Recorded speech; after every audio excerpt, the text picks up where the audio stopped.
तुझे हिशोब तूच चुकते कर. देवदेवाचं पाहत राहील, पण तुझे हिशोब तूच चुकते कर. आज 30 वेळ आपल्यावर येऊन ठेपलेली आहे. आपले हिशोब आपल्याला चुकते करायचे आहेत.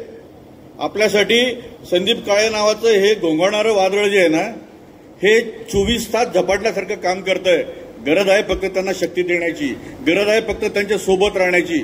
तुम्ही पाहतात की कुठलंही संघटन असो, ते राजकीय असो की अराजकीय असो, त्यांचे राष्ट्रीय अध्यक्ष नेहमी सेंट्रल स्थानी असतात. आमचे राष्ट्रीय अध्यक्ष मागच्या टोकापासून या टोकापर्यंत येत आहेत, कुठेतरी खाली बसतायत.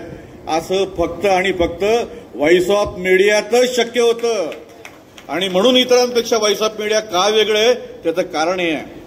आमचे सेनापती, आमचे प्रमुख, ते स्वतः इतके डाऊन टू अर्थ आहेत की आमच्या कोणाच्या डोक्यात हवा शिरण्याचा प्रश्नच येत नाही. आपल्या संघटनेचं सगळ्यात मोठं मूल तत्व हे आहे. मी नेहमीसाठी सांगतो की समाजाचं चांगलं भलं करण्यासाठी पोलीस आहे, प्रशासन आहे, राजकीय नेते आहेत, खूप लोक आहेत. पण आपलं भलं करण्यासाठी आपल्यालाच पुढे यायचं आहे. आणि सरांनी सांगितलंय की आपल्या सगळ्यात पुढे 2 प्रॉब्लेम आहेत, ते म्हणजे शिक्षण आणि आरोग्य. आता आम्ही आमच्या जळगाव जिल्ह्यात आमचा अंमळी तालुका आहे, त्या ठिकाणी एक नवीन प्रयोग केला. इतरांना सुद्धा माझी विनंती, आपण तो प्रयोग अवश्य करा. आम्ही सगळ्यांचे 10-10 लाखाचे विमा काढलेले आहेत. एक 10 लाखाचा विमा असा आहे की त्याला नॅचरल डेथ झाला तरी बेनिफिट आहे, आणि दुसरा ऍक्सिडेंटल आहे. हे दोन्ही विमांसाठी फक्त 250 रुपये लागतात. पोस्ट खात्याच्या माध्यमातून या स्कीम आहेत. आम्ही फक्त पत्रकारांचेच नाही, तर ज्यांच्या जीवावर आपण मोठे होतो, ते म्हणजे वृत्तपत्र वाटप करणारी मुलं आणि एजंट्स, यांचे सुद्धा आम्ही काढून दिलेले आहेत. आपण सगळ्यांनी कृपया या विम्यासाठी याचा पाठपुरावा करावा आणि ही स्कीम नक्की आणावी. आमच्यापैकी 2 सहकाऱ्यांचे दुर्दैवाने आज ते आपल्यात नाहीत, परंतु या स्कीमचा त्यांच्या परिवारांना मोठा फायदा झालेला आहे.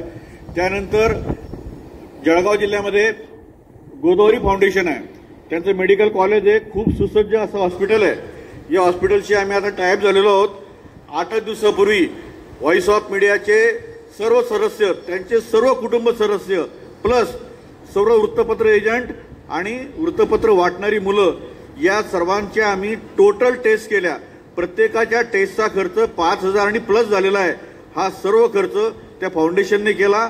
इतकंच नाही, ज्यांचे मेजर इश्यू होते त्यांना परवा स्पेशल गाडीने त्यांच्या मोठ्या हॉस्पिटलला नेलं आणि त्या ठिकाणी सर्व प्रकारच्या फ्री ट्रीटमेंट सुरू आहेत.